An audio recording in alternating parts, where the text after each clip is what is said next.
Mr. President, Honorable William Samoei Ruto, Prime Minister Raila Odinga, both co-principals of the NADCO process, ladies and gentlemen, I didn't find it easy to come in here this morning for various reasons, one of which was the barricading of the route to KICC. But I must thank the organizers for having brought it to KICC, because if it was a state house, Mr. President, it would even have been a little harder. The reason is simple. Our country is at a crossroads. My colleague, Honorable Kimani Chuma, has highlighted that both of you asked us to undertake the process of NADCO following the 2023 enactment of the finance bill and the riots that took place, where we lost people, 75 of them, property was destroyed, and the country was in a state of a shock. We undertook that responsibility with gusto, and we are very open-minded. As Azimio la Umoja One Kenya, our number one topic was the high cost of living. Makimani and the team on Kenya Kwanza convinced us that it was a government responsibility and the opposition had nothing to do with discussing the high cost of living. I hope that in the light of recent developments, my friend Kimani would have revised that thought. Because again, 2024, Finance Act, and the riots, and again we have lost 41 young Kenyans.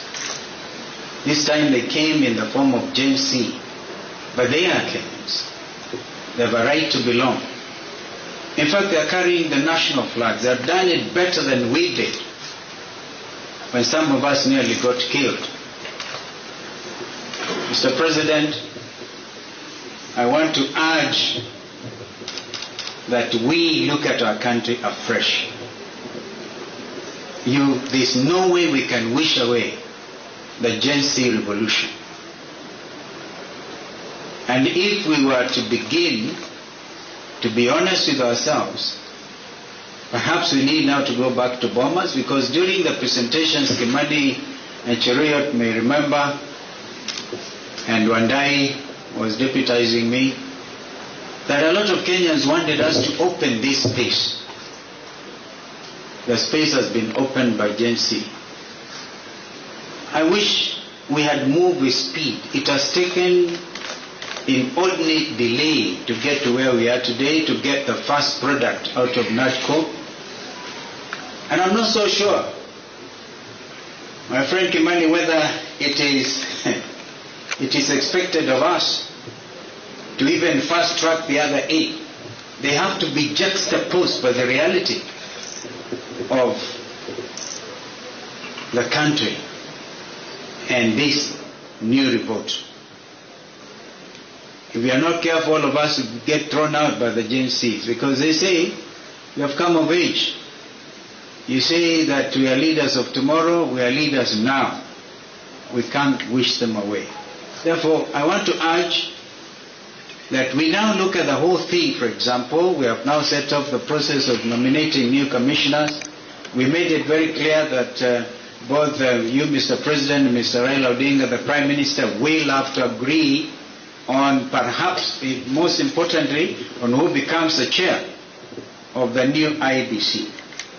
That principle of consultation was inbuilt, and I thank my colleagues because we didn't have to struggle much to agree. But now is the time. The country is at a crossroads.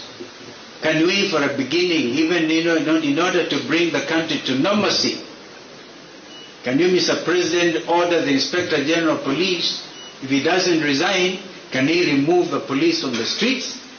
Can the army get out of our streets and back to the barracks? I thank you.